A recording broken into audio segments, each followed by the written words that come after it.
নমস্কার, বিএসজি হোমিওডেক্স থেকে বলছি আমি ডাক্তার সুইমল কৃষ্ণ সাহা। এটি আমাদের 87তম এপিসোড। গত এপিসোডে আমি ইগনিশিয়ার মাইন্ডের ওপর যে ক্যারেক্টারিস্টিক্সগুলো তৈরি করছিলাম সেইগুলো আপনাদের সাথে আলোচনা করছিলাম। আসুন আজকের এই এপিসোডে আমি ইগনিশিয়ার বাদবাকি যে ক্যারেক্টারিস্টিক্সগুলি 14টা ক্যারেক্টারিস্টিক সিমটমসের পরবর্তী যে 7টা ক্যারেক্টারিস্টিক্স অর্থাৎ সেগুলো নিয়ে আপনাদের সাথে আলোচনা শুরু করি। দেখুন 8 নম্বর পয়েন্টে আমি বলেছি, for over sensitive hysteric girls where well indicated medicine fails is a very important symptoms. আমি বারবার আমার এই চ্যানেলে আপনাদের বলি যে শব্দটা আমি ব্যবহার করতে গিয়ে বলেছি যে হ্যানিম্যান যাকে ইন্টারমিডিয়েট রেমেডি বলেছেন, স্টুয়ার্ট ক্লোজ যাকে ইন্টারকারেন্ট রেমেডি বলেছেন, সেই রকমভাবে আমরা ইগনিশিয়াকে ইন্টারমিডিয়েট অর ইন্টারকারেন্ট রেমেডি হিসেবে ব্যবহার করি। Hysteric girl, teenage girl, specially 15 to 25 specially বলেছি। এই এজ গ্রুপে এই 10 বছরের মেয়েদের যে কোনো রোগে যখন তাদের ইন্ডিকেটেড মেডিসিন ফেল করে, আমি আগের 85তম এপিসোডে আপনাদের বলেছিলাম আমার গুরু ডাক্তার বিষ্ণু একটি প্রেসক্রিপশন আমার রোগীকে, আমি সেই জায়গাটায় যখন বুঝি এই সিমটমসটা হিস্টেরিক সিমটমস, ইগনিশিয়া 200 অথবা ইগনিশিয়া 1M দুটো অথবা 4টে ডোজ দিই as a intermediate remedy. Is a unique medicines এবং ইগনিশিয়া একাই সেই পেশেন্টটিকে ভালো করে দেয়। এই জায়গাটা আমি আপনাদের বললাম, কোন বইতে লেখা আছে আমি জানি না, আমি আপনাদের বললাম আমার দীর্ঘ অভিজ্ঞতা দিয়ে টিনএজ গার্ল 15, 16 to 25 এই এইজটাতে যে কোনো রোগে ইন্ডিকেটেড মেডিসিন সিমটমস মিলিয়ে দিয়েছেন অথচ কাজ পেলেন না, যেন কার্বোভেজের সেই সিমটমসটার কথা মনে পড়ে যাচ্ছে। want of susceptibility to well selected remedies, সেই রকম ওপিয়াম, কার্বোভেজ, লরেসেরোসাস, তোমার স্টুয়ার্ট ক্লোজ যেরকম বলেছেন নো সোর্সগুলিকে, ঠিক সেইভাবে ইগনিশিয়া একটি বিরাট ড্রাগ এই জায়গাগুলোকে, যে ওভার সেন্সিটিভনেসটাকে ওভারকাম করতে সাহায্য করে, যার জন্য হিস্টেরিক গার্লদের যখন ইন্ডিকেটেড মেডিসিনস ফেল করে, ইগনিশিয়া দা মেডিসিনস। আমরা প্রচুর ব্যবহার করি ইগনিশিয়া প্রেসক্রিপশন। আমি যখন স্টেপ বাই স্টেপ বলবো আপনাদের বিভিন্ন পার্টিকুলার্স, আমি আবার এরকম কেস বলবো। একটি কেস বলেই ফেলি, গতকাল আমার কাছে একটি পেশেন্ট এলেন, একটি মেয়ে, 15 বছরের মেয়েটি, অসম্ভব শ্বাসকষ্ট, আমাকে ভিডিও দেখাচ্ছে। আমি বললাম আমাকে ভিডিও দেখতে হবে না, আমি চেস্টে স্টেথো বসালেই বুঝে যাব। বলুন না ডাক্তার, আপনি ভিডিওটা দেখুন, কি মারাত্মক শ্বাসকষ্ট, আমরা কি প্রচন্ড ভয় পেয়ে যাচ্ছি, যেন স্ট্যাটাস অ্যাজমাটিকাস এরকম লেভেলের শ্বাসকষ্ট। বুকে স্টেথো বসালাম, কিচ্ছু নেই। প্রচন্ড চাপ বাবা মার কাছ থেকে, সিঙ্গেল চাইল্ড, এটাকে এই যে single child problem, nuclear family, এটা একটা বিরাট প্রবলেম। বাবা মা বলছে না ডাক্তারবাবু আমরা ওর ওপর কোনো চাপ প্রয়োগ করি না। আমি বললাম ওকে জিজ্ঞেস করুন তো মেয়েটিকে, হ্যাঁ গো তোমার বাবা মা তোমার উপর কোনো চাপ প্রয়োগ করে না? মেয়েটি পারলে একেবারে প্রচণ্ড রকমভাবে আমাকে ঘাড় নাড়িয়ে সাপোর্ট করছে, ভীষণ রকম চাপ প্রয়োগ করে। বাবা মা তাদের অজান্তেই একটা ইনডিউসড প্রেশার দিয়ে দেয় মেয়েটার বাচ্চাটির মাইন্ডের মধ্যে, তাকে ভালো রেজাল্ট করতে হবে, ভালো হতে হবে, জ্যাক অফ অল ট্রেডস হতে হবে, না হয়ে মাস্টার অফ অল ট্রেডস হতে হবে। Not jack of all trades, master of all trades. প্রচণ্ড শ্বাসকষ্ট হচ্ছে, এক্সট্রিম লস অফ অ্যাপেটাইট হয়ে গেছে, অ্যাপ্রিহেনশন মারাত্মক জায়গায় পৌঁছে যাচ্ছে, স্যারদের কাছে যেতে পারছে না, কীরকম যেন ইরিটেবল হয়ে যাচ্ছে, বাড়িতে লোকজন এলে তাদের সাথে কথা বলছে না, কীরকম নিজেকে আইসোলেট করে নিচ্ছে, aversion talking etcetera etcetera etcetera. কি পেলাম? কোনো সাইলেন্ট গ্রিপ পেলাম না।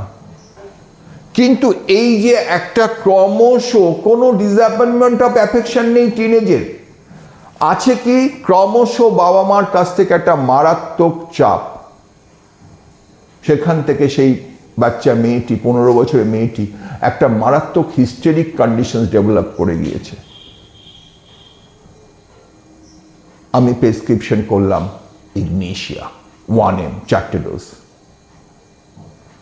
যেটা বললাম যে আমার প্রতিদিনের প্রেসক্রিপশনে ইগনিশিয়া থাকি বিভিন্ন রকম ভাবে, কিন্তু এই জায়গাগুলো আপনারা প্রত্যেকে আজকে যত ডাইনামিক লাইফ হবে, আপনারা প্রত্যেকে, আমি ড্যাম শিওর আপনাদের প্র্যাকটিস লাইফে প্রত্যেকে ইগনিশিয়া পেশেন্ট প্রচুর পাবেন। তাহলে এই যে জায়গাটা হিস্টেরিক গার্লস যাদের ইন্ডিকেটেড মেডিসিনস দিয়ে ফেল হবেই হবে, এখানে ব্লকেজ যে রয়েছে মেন্টাল প্লেনে, সেই ব্লকেজটা রিমুভ করতে হবে। তাহলে আমি ইগনিশিয়া দেবো আর মেয়েটি ভালো হয়ে যাবে? না, আমি কালকে মারাত্মক রকমভাবে প্যারেন্টসকে স্কোল্ডিং করেছি প্লাস কাউন্সেলিং করেছি, এবং খুব বোল্ডলি প্যারেন্টসকে বলেছি আপনারা দুজন যদি ওকে ওর মতো না বাড়তে দেন, আপনাদের ওর তো জীবনটা যাবেই, আপনাদের চোখের সামনে কিন্তু অন্ধকার দেখবেন। আপনারা জানেন, আপনারা তিলে তিলে মেয়েটিকে শেষ করে ফেলছেন, আপনারা বুঝতেই পারছেন না। আপনারা ওকে রিলিজ করুন সমস্ত প্রেশার, ওকে ওর মতো বড় হতে দিন। ও যা করবে তাতেই হবে, মাধ্যমিকে যা নাম্বার পাবে তাতেই হবে। সায়েন্স, কমার্স, আর্টস, যে স্ট্রিম তোমার ভাল লাগে সেই স্ট্রিমই পড়বে, যা পড়তে ভাল লাগে তাই পড়বে, সেটাই মন দিয়ে পড়বে, সেটাতেই তুমি সাকসেস পাবে জীবনে। জোর করে তোমাকে ডাক্তার, ইঞ্জিনিয়ার হতে হবে না। তুমি তুমি তাই হবে, তাতেই তুমি মানসিক শান্তি পাবে। এই জায়গাটাই তো বোঝানো যায় না। আপনারা প্রত্যেকে আপনাদের প্র্যাকটিস জার্নাল, এখানে যারা আমার এটা শুনছেন, প্রত্যেকে এই সমস্যাটা প্রতিদিন ফেস করেন। আমি শিওর প্যারেন্টসকে আপনারা বোঝাতে পারেন না। প্রত্যেকটা প্যারেন্টস চায় তাদের সন্তানরা মাস্টার অফ অল ট্রেডস হবে। How is it possible? তার ভেতরে যে আছে সত্তা, সেটাই তো বিকাশ ঘটানো একটা বাবা মার দায়িত্ব, যার জন্য যত দিন এগোচ্ছে, যত ডাইনামিক লাইফ আসছে, যত নিউক্লিয়ার ফ্যামিলি হচ্ছে, যত একটা করে সন্তান হচ্ছে বাবা মার, তত এই সমস্যা বেড়ে যাচ্ছে। যদি না বাবা মা বুঝতে পারে, প্যারেন্টস বুঝতে পারে যে না, আমরা আমাদের সমস্ত কিছু আমাদের সন্তানের উপর চাপিয়ে দেব না, ওর ভেতরে যে সত্তা আছে তার বিকাশ ও নিজে নিজে ঘটা। এবং যতই চাপিয়ে দেওয়া আসবে, তত দেখবেন ইগনিশিয়া পেশেন্ট আপনাদের কাছে প্রচুর আসছে। আসুন, আমি ইগনিশিয়ার 9 নম্বর সিমটমস, একটা জেনারেল সিমটমস চিলি পেশেন্ট বলেছি। তার মানে একটা কথা বুঝতে পারছেন যে এই যে আগে যখন আমি কোনো ড্রাগ বলছিলাম, গরম বোধ, শীত বোধকে প্রথমে বলছিলাম, ইগনিশিয়ার বেলায় কিন্তু আমি পুরো অন্য অ্যাঙ্গেল দিয়ে ড্রাগটাকে আপনাদের কাছে গত এপিসোডসগুলো থেকে বোঝানোর চেষ্টা করছি। আবার একটা দেখুন symptoms, very important symptom, sweat on space on small spot on tip of nose only while eating. Sweat on small spots is a characteristic of ignatia. আবার আমরা যখন পেনের বেলা পাবো দেখবেন পেন ইন স্মল স্পটস আসবো আলোচনায়। এগুলো ইগনিশিয়ার ভেরি ক্যারেক্টারিস্টিক সিমটমস। আসুন তারপরে আমরা আসি the desire cold food, sour things, bread, aversion to warm food, meat and alcohol.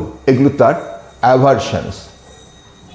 তার ওভার সেন্সিটিভ টু পেইন, এই এসে গেছি আমি যে জায়গাটা বলছিলাম, over sensitive two pain, pain in small circumscribed spots, pain shooting up into abdomen from anal orifice or from uterus. ওপর দিকে পেইনটা ওপর দিকে শুট করে, অর্থাৎ আমরা অ্যাসেন্ডিং পেন জানি, ডিসেন্ডিং পেন জানি লিমসের বেলায়, কিন্তু এখানে যেমন ইগনিশিয়া, যেমন সেপিয়া, এদের পেনগুলো সবসময় ওপর দিকে শুট করে। এই জায়গাগুলো, এই যে পেন ইন স্মল, রুগী দেখাবে একটা ছোট্ট জায়গায় ব্যথা, তো পেন ইন স্মল স্পটস আমরা জানি কেলিবাই, পেন ইন স্মল স্পটস আমরা জানি ignatia, pain in small spots আমরা জানি লিলিয়ান্টিগ। এই ড্রাগগুলোকে আমাদের আলাদা আলাদা করে চিনতে হবে। আমরা যখন রিলেশনশিপে আসব আমি এইগুলোর মধ্যে আপনাদের ডি বাই ডি করে শোনাবো। আসুন, স্টুল, এই জায়গাটা খুব important. স্টুল difficult, hard, incomplete with excessive urging or discomfort felt more in upper abdomen. Ignitia is a very unique drug for constipation. কিন্তু এই যে কনস্টিপেশনের ইউনিক ড্রাগ, কনস্টিপেশনের সিমটমসটা রোগী কিভাবে বলবে আপনার কাছে, এই জায়গাটা বুঝতে হবে। ইগনিশিয়া পেশেন্ট বলবে আমার পায়খানা হচ্ছে না, 2 দিন 3 দিন আমার পায়খানা হয়নি, কিন্তু ডাক্তারবাবু আমার তলপেটে কোনো অসুবিধা নেই, তলপেটে কোনো কষ্ট নেই, আমার পায়খানার কোনো বেগই নেই, কিন্তু আমার ওপর পেটটা, এই যে শব্দটা felt, discomfort felt more in upper abdomen, বইতে এই জায়গাটা বুঝতে হবে। আমার ওপর পেটটা একটা চাপ মেরে আছে, ওপর পেটটা বুকের নিচ দিয়ে লিভার স্টমাকের এই রিজনটা দিয়ে epigastric right and left hypochondrium, এই রিজনটা দিয়ে একটা চাপ হয়ে আছে, কিন্তু 2 দিন 3 দিন ধরে পায়খানা হচ্ছে না, তার জন্য আমার কোনো পায়খানার বেগ নেই, কিছুই নেই। তা typical Ignatia, constipation felt more in upper abdomen, অর্থাৎ কোনো পায়খানার বেগ নেই, অথচ তার ওপর পেটটায় একটা মারাত্মক চাপ হয়ে আছে। এই যখন সিমটমসটা দেয়, দ্যাট ইজ অলসো হিস্টেরিক সিমটমস, আমি একটু আগে বলে এলাম। এই সিমটমসটা কনস্টিপেশনে যখন রোগীরা দেয়, তখন আমরা the medicines Ignatia, Ignitia is a unique medicine for constipation of hysteric girl. আসুন আমরা 14 নম্বর কমপ্লেন্টসে যাই, খুব important. Complaints aggravate from mental shock, slight touch in tobacco smoke, especially intake of coffee, amulet from hot application, heart pressure. আমার বেশ মনে আছে, আমার চেম্বারে বেশ অনেক বছর আগে একটি পেশেন্ট গলা ব্যথা নিয়ে আমার কাছে এসছে। আমি তাকে প্রশ্ন করলাম যে এই গলা ব্যথা কখন বাড়ছে? বলছে ডাক্তারবাবু সব সময় গলা ব্যথা রয়েছে। আমি বললাম তরল গিলতে কষ্ট না শক্ত গিলতে কষ্ট? বলল, ভেবে বলল জল গিলতে লাগছে। আমরা খাবার গিলতে, বলল খাবার গিলতে লাগছে না। আমরা শুধু ঢোক গিলতে, বলল হ্যাঁ শুধু ঢোক গিলতে গেলে গলায় লাগছে। আমি প্রশ্ন করলাম আচ্ছা গলায় গরম বা ঠান্ডা কি গেলে আরাম পাচ্ছেন? গরম গেলে আরাম পাচ্ছি। আমার এক ছাত্র বলল যে স্যার আপনি ল্যাকিসিস কেন প্রয়োগ করলেন না? আমি বললাম দেখো ল্যাকিসিস এবং ইগনিশিয়া, বেলেডোনা, ব্রায়োনিয়া আরও ড্রাগেও আছে। ল্যাকিসিস এবং ইগনিশিয়া দুজনেরই গলা ব্যথা liquid swallowing is more painful than swallowing solids, এই লাইনটা পাও। কিন্তু এই যখন তার সাথে গরম খেলে আরাম পাচ্ছ তখন ইগনিশিয়ার দ্য ড্রাগ, অ্যালোনো আছে দেখবেন, জেনারেল অ্যামুলেশন ফ্রম ওয়ার্ম। তাহলে এই যে পেইন থ্রোট, আমি একটু পার্টিকুলার্স বলে ফেলছি, এই যে পেইন থ্রোট অর্থাৎ এই জায়গাটাও দেখুন সেই symptoms of contradictory, liquids are more painful than swallowing solids. রুগীরা বলে জল গিলতে, চা গিলতে লাগছে, চা গিলতে কম লাগছে, জল গিলতে বেশি লাগছে, খাবার গিলতে কিন্তু একদম কষ্ট হচ্ছে না। That is also the symptoms of contradictory. That is also the symptoms emulation from heart pressure. এই যে emulation from heart pressure মানে আমরা ম্যাকফস বুঝি, দেখুন ইগনিশিয়া কি সুন্দরভাবে সাইলেন্টলি বলে দিচ্ছে emulation from heart pressure। আমরা ইগনিশিয়ার কিছু ক্যারেক্টারিস্টিক্স আপনাদের কাছে বিগত দুটো এপিসোডে আমি তুলে ধরলাম। আগামী এপিসোডে আমরা ইগনিশিয়ার খুব স্পেসিফিক পার্টিকুলার আপনাদের কাছে বলবো, যেগুলো আপনাদের খুব ভালো লাগবে। ধন্যবাদ।